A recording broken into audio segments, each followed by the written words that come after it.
नमस्ते दोस्तों। कल बसंत पंचमी है, वह दिन जब चारों ओर पीली सरसों लहराती है और हम विद्या की देवी माँ सरस्वती की पूजा करते हैं। लेकिन क्या आप जानते हैं कि माँ सरस्वती का जन्म कैसे हुआ और उनके आने से पहले ये दुनिया कैसी दिखती थी?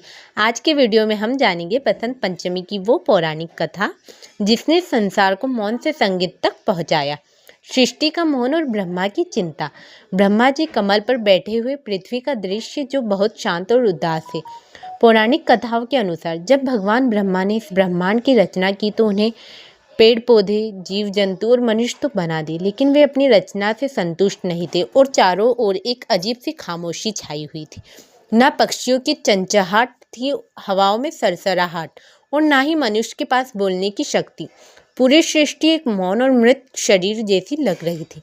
ब्रह्मा जी को लगा कि उनकी रचना में कोई बड़ी कमी रह गई है। माँ सरस्वती का प्राकट्य। ब्रह्मा जी अपने कमंडल से जल छिड़कते हैं, एक दिव्य प्रकाश और देवी प्रकट होती है।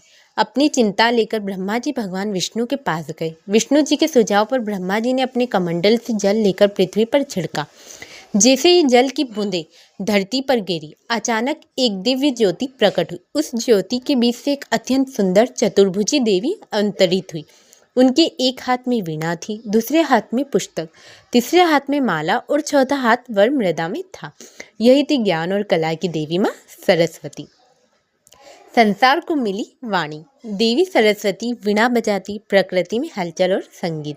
ब्रह्मा जी ने देवी से प्रार्थना की वे अपनी वीणा से संसार की खामोशी को दूर करे। जैसे ही माँ सरस्वती ने अपनी वीणा के तारों को छेड़ा, पूरा ब्रह्मांड में एक मधुर ध्वनि गूंज उठी।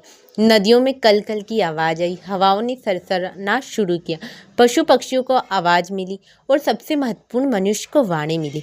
ब्रह्मा जी ने उन्हें वाग्देवी, वाणी की देवी का नाम दिया। जिस दिन यह चमत्कार हुआ वह मास के शुक्ल पक्ष की पंचमी तिथि थी, जिसे आज हम बसंत पंचमी के रूप में मनाते हैं।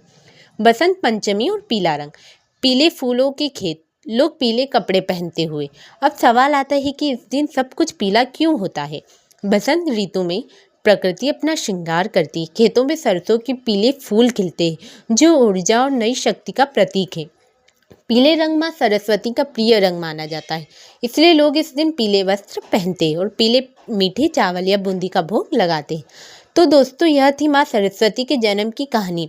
इस बसंत पंचमी आइए हम भी माँ से प्रार्थना करें कि वे हमारे जीवन में ज्ञान का प्रकाश भरे और हमें सद्बुद्धि दे। आप सभी को बसंत पंचमी की हार्दिक शुभकामना। अगर आपको यह कहानी अच्छी लगी हो तो वीडियो को लाइक करें और चैनल को सब्सक्राइब करना ना भूलें। जय माँ सरस्वती। दोस्तों, कल बसंत पंचमी है, वह दिन जब चारों ओर पीली सरसों लहराती है और हम विद्या की देवी माँ सरस्वती की पूजा करते हैं। लेकिन क्या आप जानते हैं कि माँ सरस्वती का जन्म कैसे हुआ और उनके आने से पहले ये दुनिया कैसी दिखती थी? आज के वीडियो में हम जानेंगे बसंत पंचमी की वो पौराणिक कथा